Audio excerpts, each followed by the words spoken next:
All right, let's give the Lord a hand. All right, so today's message is called, Will You Have Faith? So, ironically, it's kind of funny, because Pastor posted on band today in the Promised Land about, faith. Of course, about Abel in that matter, but, what is faith? If we can go ahead and pull that up.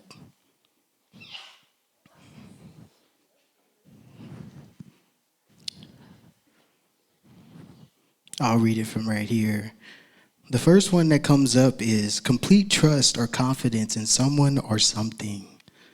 So meaning, per se, if God is giving you a word and you feel it has never come to pass, you need to have faith in that to, accept that it may not come on your own timing, but it will come in due time, right? But, sometimes what we do is we try to make it come on our own time. And what happens is we end up back at square one because that's not what God wanted us to have. So over the years, I have noticed that me personally, I have learned to accept faith. And, rather that be through a word and instruction or whatever the case may be. I've never questioned a plan that God said that he has for me or ever got upset because it didn't come so quickly to pass. I just knew I had to do my season. Whether I knew something was ever going to come or not, that wasn't the point. God was trying to see if I was actually going to endure my season and have faith in believing the word that God has given me. And a lot of people in here don't know that I have been given words, and, it may seem like, is this really God? Or, because, you've been saying this for a couple of years now and nothing ain't came to pass. And, what I realize is that it's not about when it's going to come to pass. It's about, am I going to die to myself and am I going to submit to what something God is saying to me? Don't get me wrong, thoughts, always come and, it may, you have this tendency to want to, listen to one side of thoughts like, oh, it's been so long and, the words keep increasing, but there's nothing happening. And you, on the other side, you're like, God is for me and, God will do what he says he's going to do. But at the end of the day, you have one choice to make. And is that, what is that going to be? Right? One key thing that I have learned is that those thoughts are a sign that you feel like you're missing out. And, what I mean by missing out is the fact that God has given you a word, giving you an instruction, giving you something to believe in. And what you do is when you see somebody else getting this, getting this blessing that you think you're supposed to have in the moment, you start to get jealous about it. You start to get envy about the person because the person has what you want that you can't get right now. And one thing that I've noticed is God is showing you that to test your faith.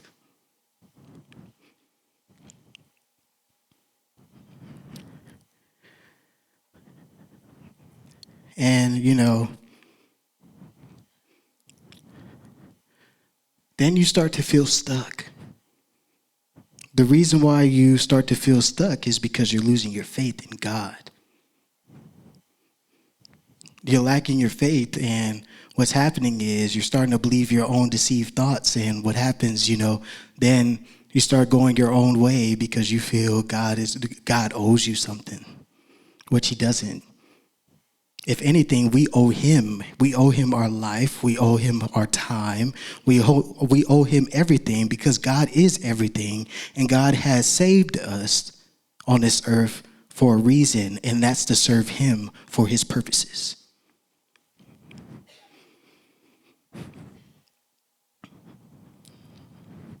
God is not going to turn on his word unless you interfere with what he is giving you. When he says something is going to come to pass, that means something is going to come to pass. But you have to endure your season and wait your season, whatever that may be. Save finances, get taken down from whatever you're doing or whatever the case may be. God is, putting you in a season to see if you would submit, because in the end, a greater thing will come out of what you're losing in that moment. But like I said, people are too impatient. You try to push your way through and, get through areas to try to show God that you're doing what he's asking you to do. But what happens is you're doing that out of your own pride and insecurity. And, what God will do is he will let you do your own thing. But what will happen is he will then humiliate you from the choices that you make. For instance, myself. I was in a season where I got taken down from rap, singing, dancing, all these things. So what I'll do is I'll practice 1 week and think that I'll get better. And what happens is I'll go to pastors and ask them to do an offering to show how much better I got in a week. No one can get better in a week. Nothing in your life is going to change in a week. Nothing that's going on in your life, something that you feel needs to change right now, is not going to change in a week. It's going to take years. Pastors always talk about their testimony and stuff. That wasn't an overnight thing. That took years. And years in the making, and that is why we're here now. And sometimes I feel like we take that too much for granted because people think that, just because it may seem great now for pastors is like you feel like it should be great for you. No, you have to go through the seasons that they went through. You have to go through your time. You have to put in your dedication, your hard work to show God that you're serious and that you're going to go all the way and not just take what he gives you and run away with it.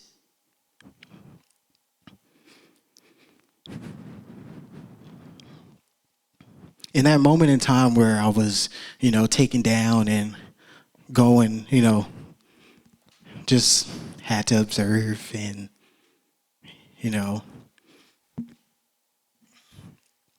then, I don't remember where the Bible verse is, but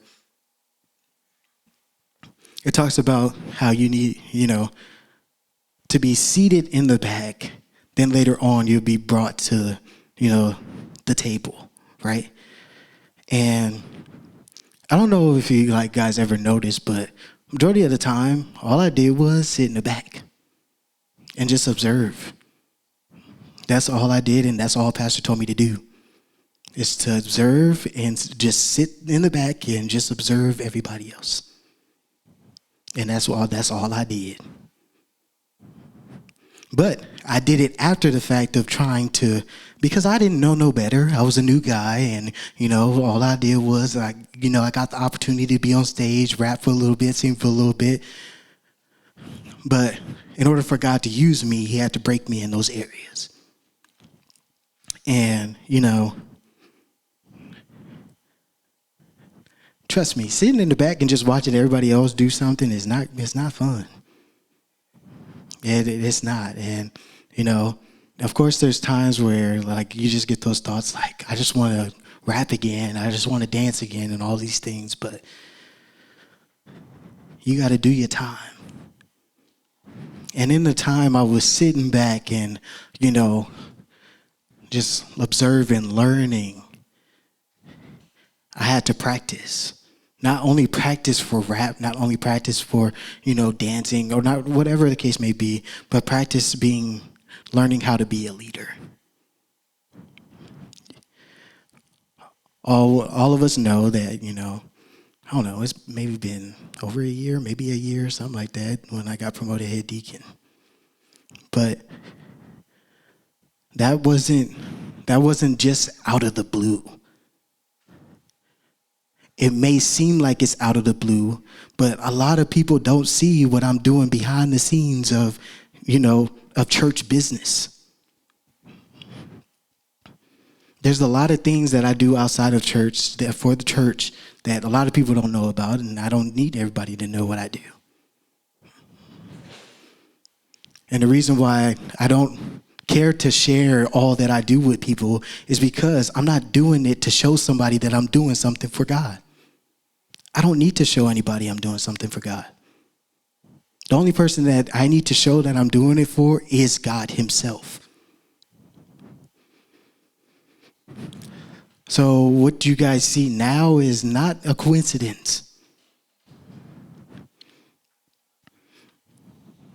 I took a word that was like, you're David in the wilderness, and, at the end, it'll be something grander out there.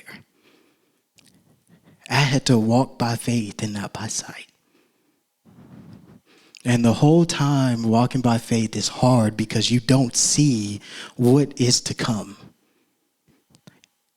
My definition of faith is basically blinded so you can't see what's on the other side, because if you see what's on the other side, you're going to get big-headed before you get it. And I'm thankful that I went through that season of being blinded of anything that was coming in the future. Yes, a word may have gave me hope, right? But at the end of the day, why does a word need to affect what my relationship is with God?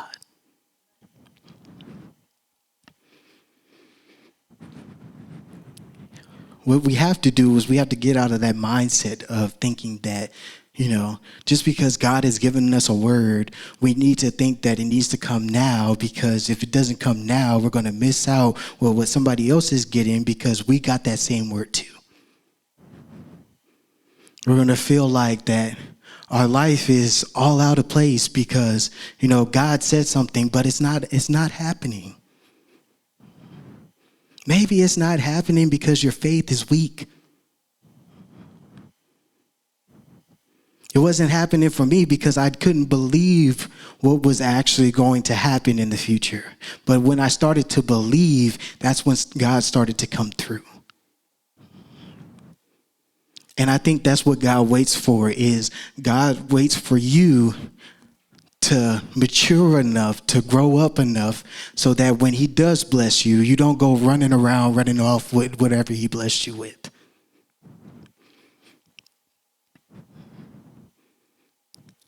And I think it was a lot easier for me to learn to catch on to faith because, of course, when I got put in my season, it was only like, per se, a couple of weeks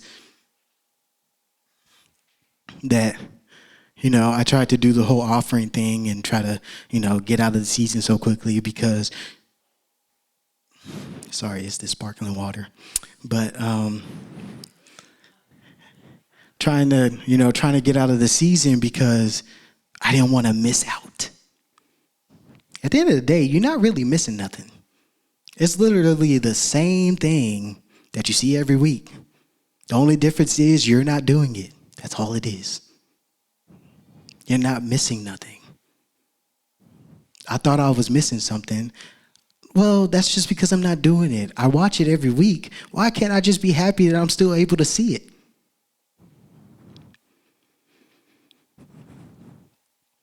But back to what I was saying, I think it was, kind of easier for me to catch on to having faith because I was not expecting, or per se, I wasn't expecting anything when I came to the church in the first place. The number one thing that I wanted was to better my life, to get something that can help not only me, but my family. Something that I can commit to, which is God, that I know can help me through anything. Because at the end of the day, He is the one who created me. For some reason, He chose me to be on this earth, and for some reason, He chose me to be in this ministry. At the end of the day, He chose all of us to be in this ministry, and we should be lucky enough to even be in it. And I feel like sometimes we just don't feel like the luckiest people in the world. Why? Because we come in here with sad faces and thinking our life sucks.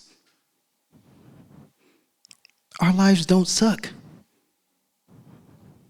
We have the greatest thing of all time, which is God, which is the church. Right?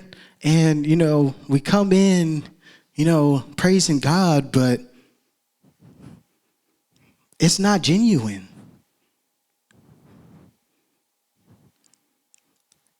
Our lives don't suck. We just make it suck. That's all it is. And it was easier for me to have an open heart, to have faith in God, because when I first came, I wasn't expecting anything. And for anybody out there that has the time now is to not expect anything, but just do the work for the Lord. Each week, ever since 2018, I have came to church. I have worked at church diligently, and it's been 6 years. And I came into church 2018, and my season came around 2019, 2020, and we're now in 2024. And as you guys can see, I'm a lot different than 2018. I'm not saying my raps are good, but it has gotten way better than what it was 6 years ago. When I come up here, when I rap, I'm happy to do it, right? Almost lost my vision. I didn't even know what I was doing. I just had fun with it. And that's the greatest thing that you can do, is have fun with your music, because everybody else feels it. And what that means is that you're actually doing it for God, and you're not doing it for a crowd that's out there. I'm leader of Dance Team B. I didn't know what it meant to be a leader of a dance team at all. And of course, I got taken down from Dance Team A because I was trash. But at the end of the day, it's just true, and I don't care. I was trash. It is what it is. And, when I was told to lead Dance Team B, I didn't know what that meant. And I say that because I didn't think I could be good enough to be a leader.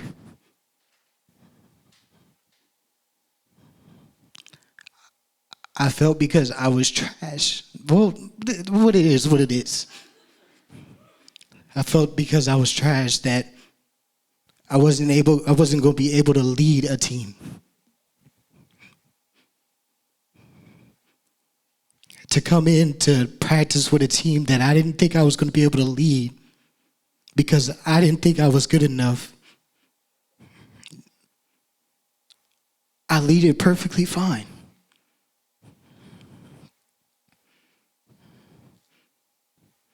And, I'm not saying that I'm good at dancing or anything, but at the end of the day, it's not about me. It's about that I make sure that whoever I work with is doing it for the right reasons and performing for God the way that they're supposed to. At the end of the day, I don't care. Yes, maybe the choreography needs to be on point or whatever the case may be. I don't care if somebody messes up. And I tell the team this all the time. I don't care if you mess up. I don't care if you do a wrong dance move, whatever the case may be. As long as you are having fun, that's all that matters. Because at the end of the day, when you're having fun, when you think you're doing the wrong dance move, you're actually not. And that's because you're not worried about what other people think about you.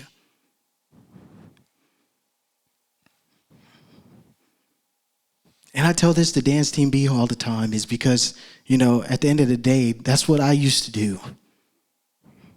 I was too worried about what people think.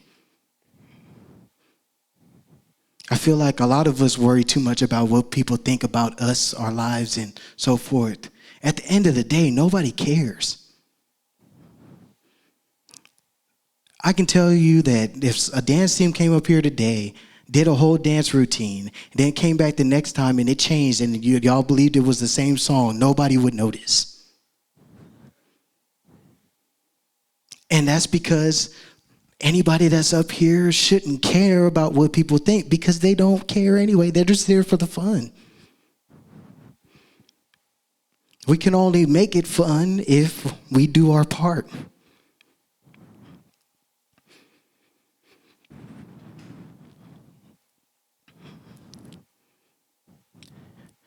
As I've learned to have faith, God has blessed me in many areas.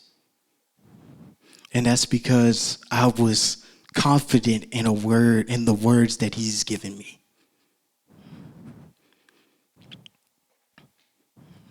When I came out of the wilderness season, I don't even know. I never got confirmation if I was ever out or whatever the case may be. And honestly, I don't care if I'm still there or whatever. But at the end of the day, right, God has shown me what he has promised me for the past 6 years. I got my dream car that I never thought would ever get a day in my life. Because at the end of the day, some people may think it's impossible, but anything's not impossible with God.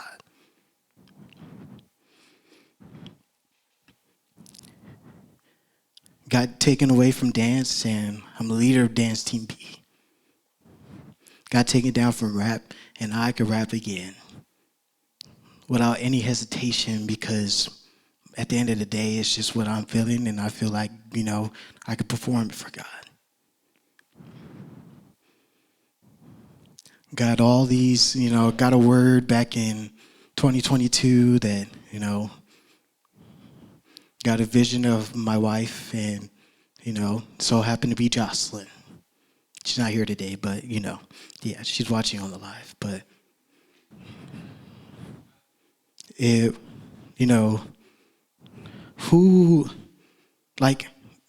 didn't know when my wife was going to come. I thought that was going to take till I'm 30, whatever the case may be. Well, I don't care. My focus wasn't about a wife at the time. My focus was about work and doing God's work to the best of my ability.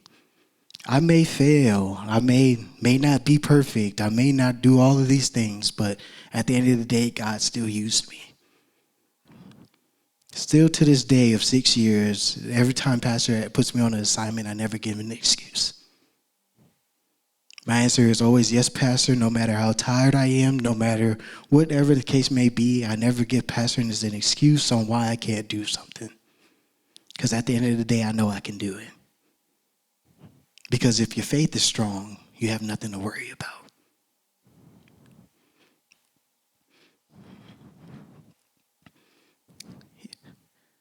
Any plans that God has for me, I believe they will come to pass.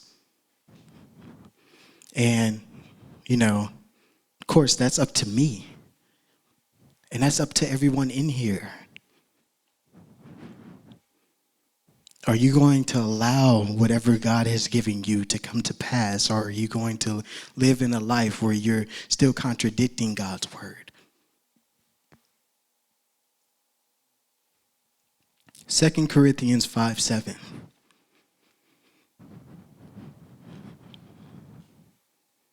For we live by faith, not by what we see with our eyes. We live by what God has given us, what the words that God has given us, not what we see somebody else getting. Not what we see out there in the real world, because at the end of the day, we probably, we can have what the real world has, but at the end of the day, is it through God's glory or is it through your own? Hebrews 11:6. And without faith living within us, it would be impossible to please God. For we come to God in faith, knowing that he is real and that he rewards the faith of those who passionately seek him. When God gives you a word or whatever the case may be, he's asking you to work whatever. Yeah, that word. I'll mess it up sometimes, so we're just going to run with it. You know what I meant. Anyway, back to what I was saying. Thank you, Elder Sam. Good with the words, Elder Sam. But, yeah, as you work, thank you. That's what God wants to see. He doesn't want you to only do it because you can get something out of it. Because at the end of the day, God knows this, and when you don't get nothing out of it, you got to ask yourself why. And that's because you're not doing it for God. You're doing it for yourself. When you passionately seek for him, everything that he has told you will come to pass. But without seeking him, but seeking your own desires, nothing will come to pass. And your life will just be in the same position it was when you first started. And it will be until you can get it right.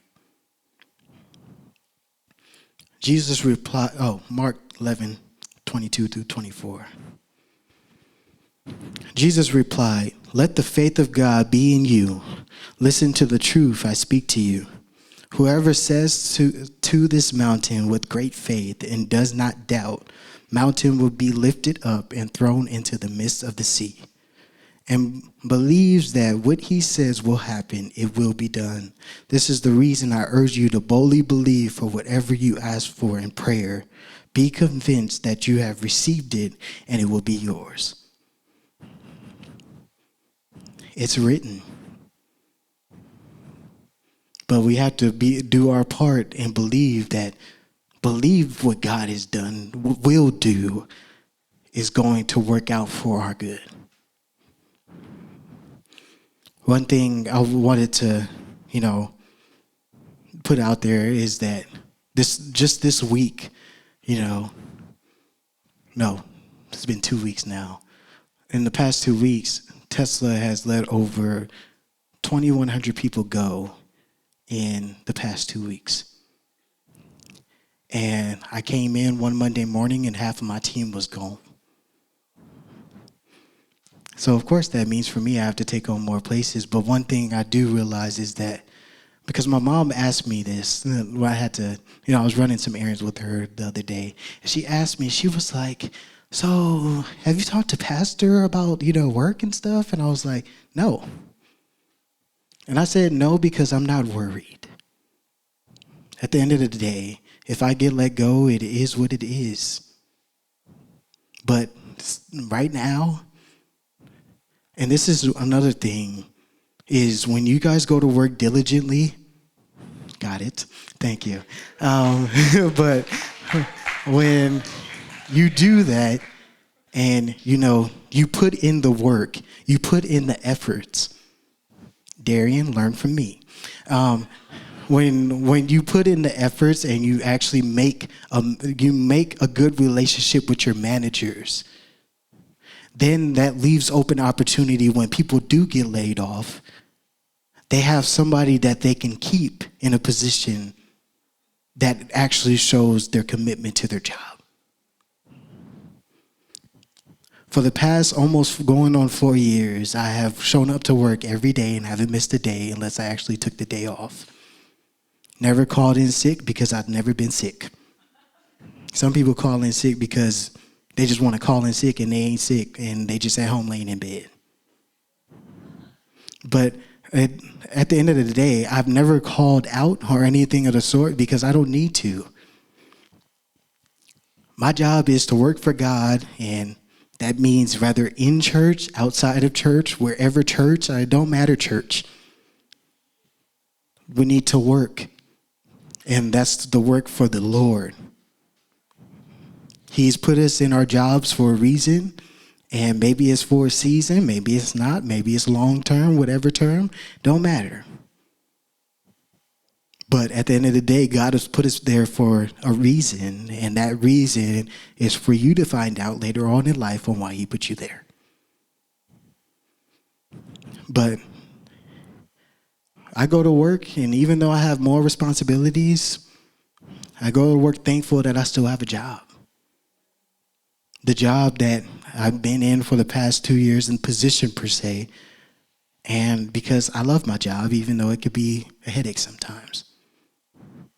But I love my job because I love that God has given me a job in such a way and a good pay of a job to be able to, afford things and able to contribute to the church somehow. But I hope one day is that, I make enough money to where I could just help the church full time. And that's actually one of my dreams I hope to come to pass one day, is that I can financially help the church. And I don't say that because, I'm expecting that from somebody, but I say that because I fully do, truly in my heart, want to help the church one day. No, not hurt. Okay, thank you. But no, help the church one day. And I live by that, and until that day, I'm just going to keep working until I can. But I have faith in God, and I have faith that, my life will get better and better. But I have to keep doing my seasons and seasons after seasons. But you got to plant the right seed in order for it to prosper. So the question is, for moving forward, is will you guys have faith? And that goes for me too. In your life, in any situation, will you believe whatever God gives you will come to pass? But you have to be willing to sacrifice. And that may be a lot, maybe a little, but you have to be willing to sacrifice. And that means to live by faith, because you don't know when it will ever return. So it's up to you guys. It's not really up to me, but, I hope everyone in here will live by faith and not by sight. Amen.